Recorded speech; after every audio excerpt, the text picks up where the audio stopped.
Pois, Morris, din por aí que as lavazadas que dabas durante os ensaios e durante a serie doían de verdade. Bueno, vamos a ver, sí que doían, pero era o que pedía o momento.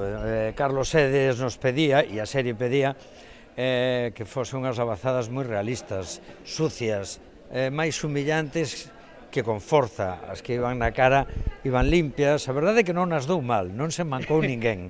Algún non querería que se repetiran as escenas, non? Bueno, había, a miña sobriña, por exemplo, chegou un momento que lle din dúas vendadas e cando chegou o plano corto dela, que eu xa non tiña que darllas, eu marcaba e ela me decía, non, pero dame, pero igual de fuerte. Eu, joder, non me fastidies que anda, xa vou partir a cara. E decía, no, que me sitúan. E entón lle daba.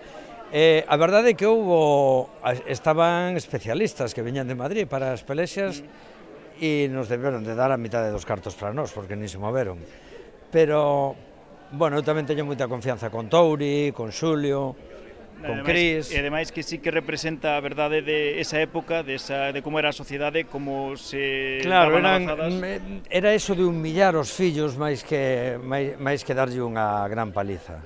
E, bueno, Touri sí, que lle dixo o director nunha ocasión, tú resiste, nin te movas. E lle caeu e resistiu tanto que por pouco vai o masajista porque se quedou jodido aí un pouco prendado. Bueno, moi ben, graciñas. Nada, vos.